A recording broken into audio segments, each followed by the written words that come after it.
I'm continuing this look through St. Paul. There'll be, I think, one more presentation after this on the more lightly documented lines in St. Paul. And thanks to the wonders of alliteration, this one is called Rondo through Rice. And I thought, oh, it should put up the map. Now, the first one, I did West 7th and Randolph and St. Clair and Grand. All of these branch off West 7th Street. So for this one, we're going to do Rondo, not University, because that's been well documented. Minnehaha, which is actually called the Hamline line. The little Western Avenue shuttle, Dale Street, and Rice Street. So here we go. First, Rondo. Now, photos of the Rondo operation are pretty rare, and one of the reasons is it quit in 1948. It was one of that small group of lines that was abandoned under the good TCRT management. They went after the lightweight ones. This is the corner of Rondo and Arundel. This is probably the best photo taken. It's actually the only photo taken at the midpoint of the line.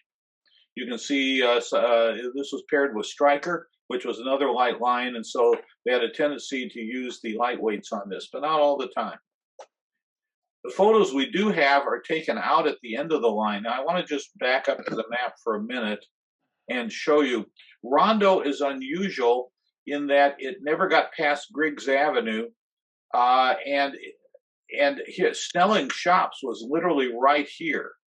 And you would have thought that they would have extended it at least to Snelling's so these folks could have a connection, but that never happened.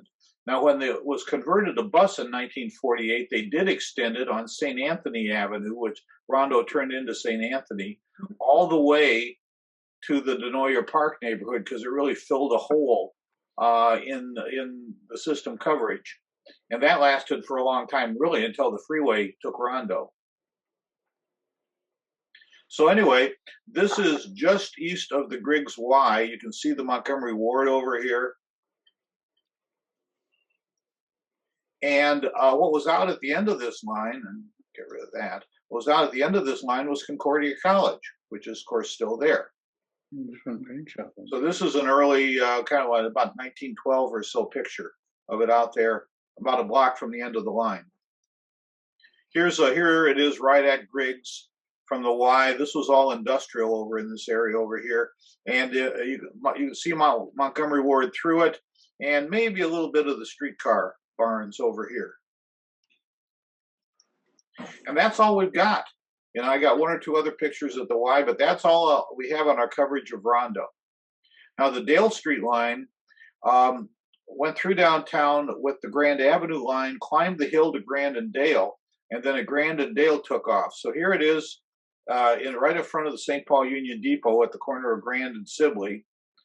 This is the Great Northern Pacific office building. And this is the corner of, I think, Minnesota. Let's see. Well, Minnesota. Yeah, this is Minnesota Street. I can read it on the signs.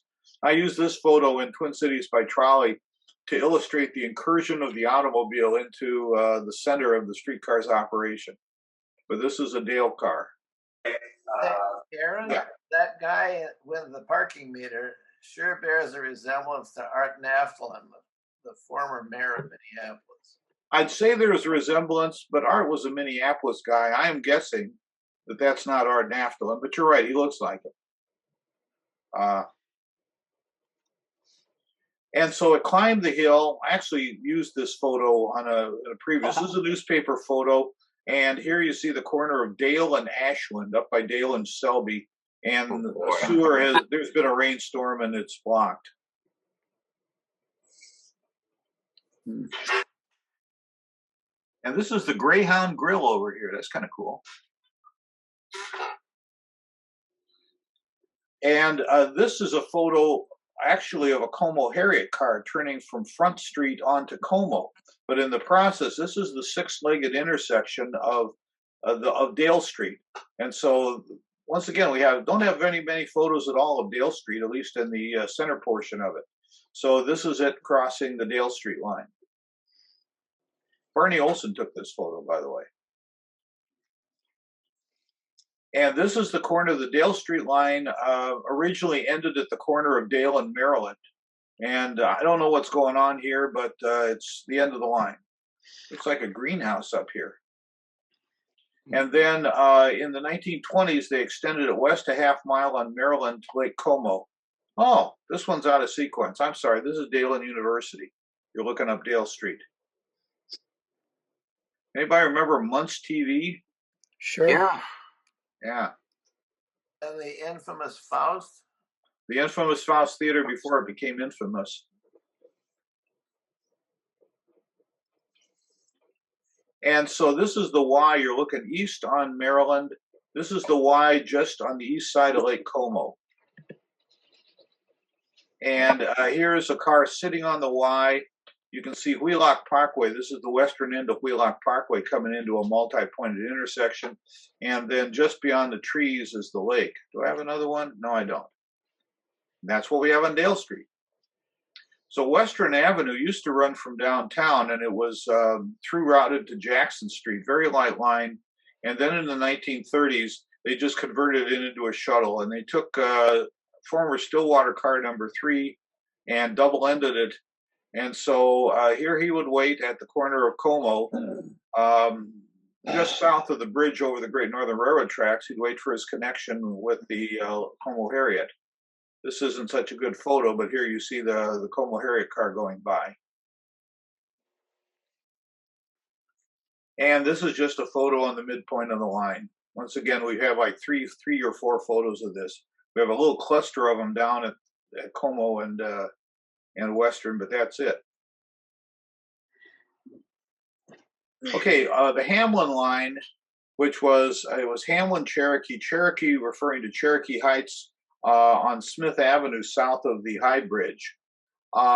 When this line opened, get back here. When this line opened, the reason for Hamline, even though the line only ran on Hamline Avenue for a quarter of a mile, but what the Hamline really referred to was the kind of village of Hamline within the city of St. Paul.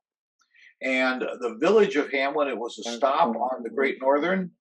Right next to that is Hamline University. So it's called Hamline University for the neighborhood of St. Paul that it's in. What's the reason for the A on the car number? Was that part of a 2-car? No, no. When Twin City Rapid Transit brought together the two fleets of the St. Paul City Railway and the Minneapolis Street Railway, the St. Paul cars got an A prefix because they had duplicate numbering systems. Oh, sure. So anyway, we're in downtown St. Paul, and it ran up and down. Wabasha Street, took the Wabasha Street Bridge across the river. So this is the corner of 5th and Wabasha. And then it shared the trackage up past the Capitol. I really like this picture. And this, of course, is before the streets were reconfigured in about 1948 or so. You can see, because there's no advertising signs on the side of the car, on the body, it's a 1940s picture. I just think everybody's got a hat on. It's a beautiful picture. Yeah. The grade's not that, the photo's tilted quite a bit. The camera was. So there is a grade. But look at the windows on the Capitol building. Yeah. They're I not guess vertical. No. So the grade's being exaggerated a little bit by the camera. Yes, I'd say so. And this is what the company did not like to happen. Those are tilted. The camera is not tilted. So operator was. Yeah. And this is also the corner of Ryerson University. Remember National Food Stores? Oh, yeah. Oh, yeah. Uh-huh. And look at that nice tight wire. Isn't that? Wow. Uh-huh. See how all those pigtails have been dressed along the line there? Yeah. That's how the overhead should look in front of our station. Yeah. So anyway, it went up Rice Street, and it's sharing the tracks with the Como Harriet, and then it turned on to Como for just one short block. And this is a Como car headed in Como. Whoops, come on. And these are the tracks of the Hamline line turning off onto Thomas Street. It's either Thomas Street or Thomas Avenue. I never remember. And here you are going out Thomas. The steeple of St. Agnes Church, which is really the big landmark along Thomas, east of Dale Street, can be seen. This is Frogtown. The frogs are in hibernation at the moment. Here's the corner of Snelling and Minnehaha, because it followed Thomas to Hamline, jogged up a quarter of a mile to Minnehaha, and then took Minnehaha all the way west of Pryor. This building's still there, got a coffee shop in it. It's crossing the Snelling Avenue line here. And then it went out to Pryor and ran south on Pryor for maybe half a mile or so to the corner of Charles Street, which was 1 block north of University, a short block. Now the intersection, this is one of the more interesting Ys in the system. And here you see it turning from Pryor onto Charles. Now this track here in the foreground is an industrial spur for the Minnesota transfer. And so what happened was it turned in parallel, just a minute. And here you see it parallel to the spur.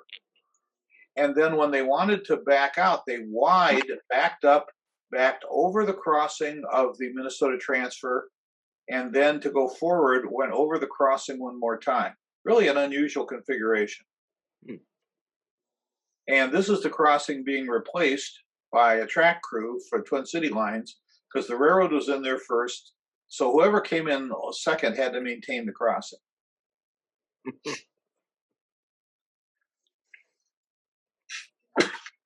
And here's a pretty nice picture of it on the Y. So they connected with the University Avenue line here, but people had to walk a short block to get to it. Aaron, the advertising holders on the side of the car, a couple of us recently were talking about maybe putting some of those back on and selling new advertising space. I knew that would be your reaction. The history department would like to veto that. What if they're historic? Old Coca-Cola, for instance. No. If we were able to replicate some of these signs, the Masterbread sign was particularly common, and not drill holes in the side of the car to do it. Because yes, this replicates about the last 5 years, from about 1949 onward, when these signs appeared. And they appeared. The mechanical department likes the idea of not drilling holes in the side of the streetcar also. Oh, good. We have an alliance. Could use that super sticky glue. Yeah. That's not historically correct. I'm not seeing many windshield wipers on any of these cars either. There's one right there. There's there's the windshield wiper. Is that there? Yeah, I can see it. Mm-hmm. Oh, okay. It's the one we still have that occasionally works. Yeah, works just fine. So anyway, the cars, people normally had to walk a block up. However, when they pulled out from Snelling Station,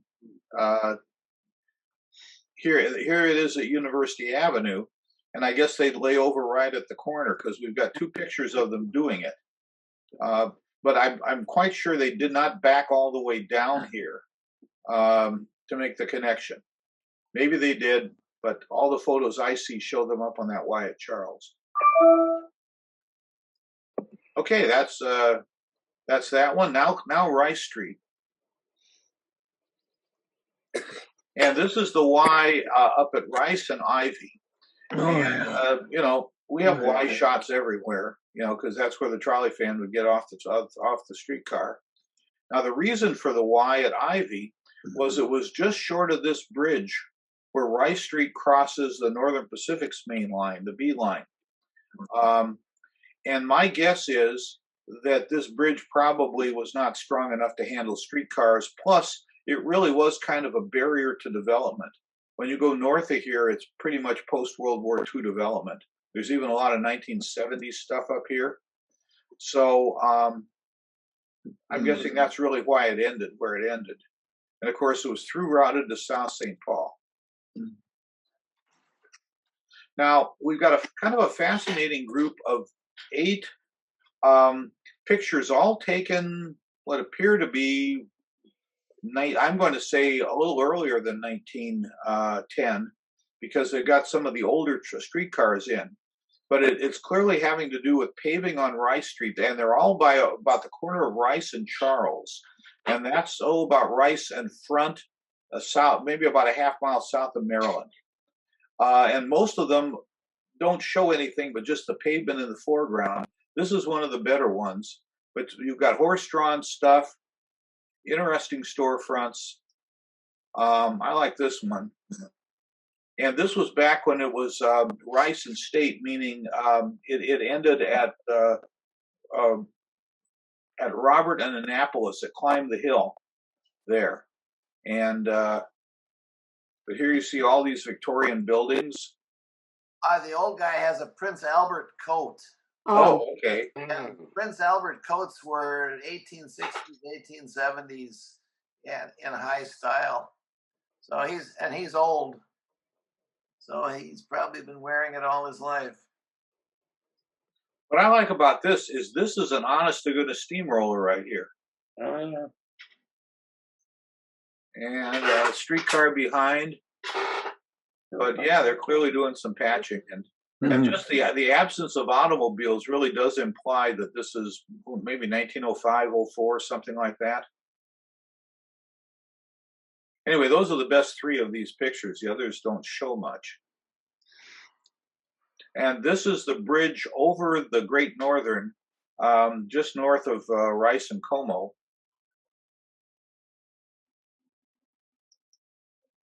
And then these cars also came down along the Capitol. This gives you a little better idea of that broadside view with the hill. You can see there is a little bit of a slope, but it's not major. And that's the last of those.